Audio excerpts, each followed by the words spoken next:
बच्चों आपसे कहा गया है कि आपको नेसेसरी जर्नल एंट्रीज पास करनी है on the dissolution of a partnership firm of Meeta and Sonu on 31 March 2022।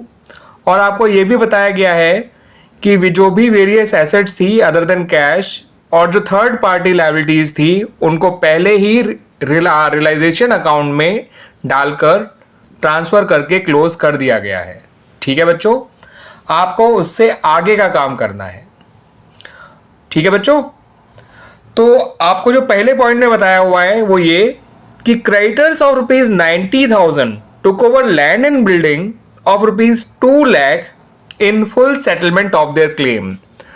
तो जो रुपीज 90,000 के क्रेडिटर्स थे उन्होंने लैंड एंड बिल्डिंग जो कि रुपीज 2 लाख का था उसको अपने क्लेम के सेटलमेंट में टेक ओवर कर लिया। तो यहां पर बच्चों ना ही कोई पैसा आया है ना ही कोई पैसा गया है।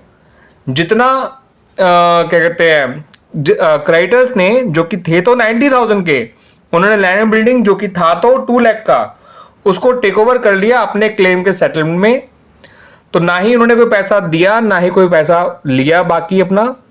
तो ऐसे में जब क्रेडिटर किसी एसेट को टेक ओवर करता है और ना ही कोई पैसा देता है ना ही कोई पैसा लेता है तो ऐसे में कोई एंट्री नहीं बनाई जाती है ऐसी ट्रांजैक्शन की। इसको ध्यान रखिएगा।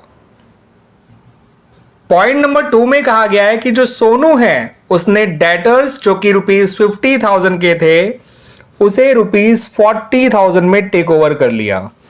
तो डेटर्स थे तो रुपीज 50,000 के, लेकिन सोनू ने उसे टेक ओवर किया है फॉर रुपीज 40,000। तो किसी भी एसेट को अगर पार्टनर टेक ओवर करता है तो हम पार्टनर का कैपिटल अकाउंट डेबिट करते हैं। ठीक है बच्चों, और एसेट की जगह आपको रियलाइजेशन अकाउंट को क्रेडिट करना है। ठीक है बच्चों, तो एंट्री बन गई Sonu's capital account debit to realisation account, और ये जो अमाउंट आएगा ट्रांजैक्शन का वो होगा रुपीज 40,000। ठीक है बच्चों, now come to the next transaction. Realisation expenses of rupees 1800 were paid by Sonu.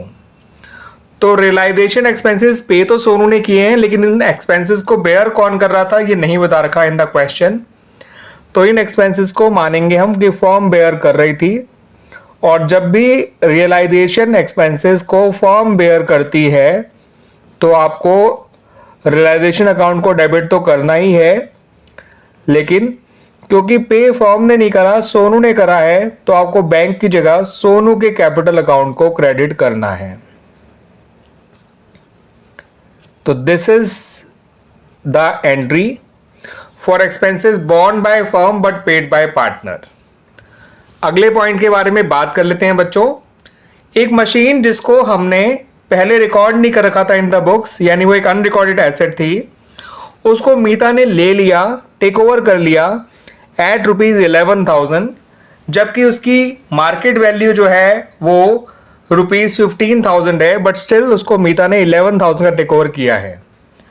तो बच्चों चाहे एसेट रिकॉर्डेड हो या अनरिकॉर्डेड, जब वो बेच दी जाती है तो एंट्री बनती है bank account debit to realisation account. लेकिन अगर उसको पार्टनर टेक ओवर कर लेता है तो बैंक की जगह हमें नाम यूज करना होता है पार्टनर का, और यहां पर पार्टनर का नाम है मीता, तो हम नाम यूज करेंगे मीता का, डेबिट करेंगे मीता के कैपिटल अकाउंट को, और क्रेडिट करेंगे रियलाइजेशन अकाउंट को। ठीक है बच्चों, और ये एंट्री उस अमाउंट से बनाई जाएगी जिस अमाउंट पे इसको मीता ने टेक ओवर किया है, ना कि वो जितने का बिक सकता था। ठीक है बच्चों, जितने प्राइस पे टेक ओवर किया गया है बाय अ पार्टनर, आपको उस प्राइस पे उस अमाउंट से एंट्री बनानी है। क्लियर हो गया बच्चों ये पॉइंट। अगले पॉइंट में ये कहा गया है कि सोनू ने इस बात के लिए एग्री किया है कि वो अपनी वाइफ का लोन पे कर देगा। तो बच्चों सोनू की वाइफ का लोन एक आउटसाइडर लायबिलिटी होती है, एक आउटसाइड लायबिलिटी होती है जिसे हमने पहले रियलाइजेशन अकाउंट में डाल के क्लोज कर दिया था।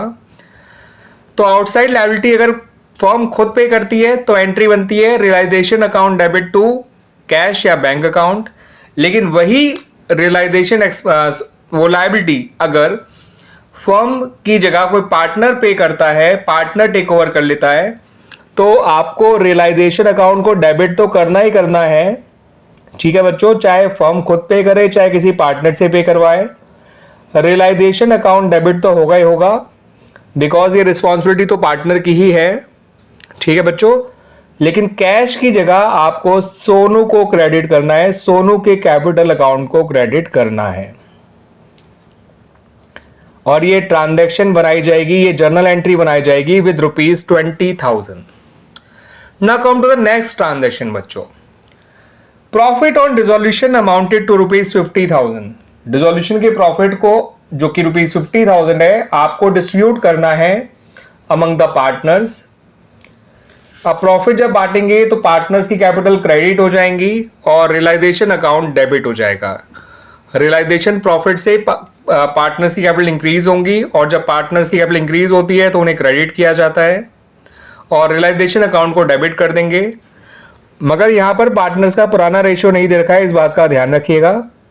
तो आपको बच्चों रियलाइजेशन के प्रॉफिट को इक्वली बांटना है इन दोनों पार्टनर्स में, यानी कि मीता एज वेल एज सोनू में। तो 50,000 के प्रॉफिट को, ₹50,000 के प्रॉफिट को if you distribute it equally, तो दोनों के हिस्से में आएगा ₹25,000 ईच।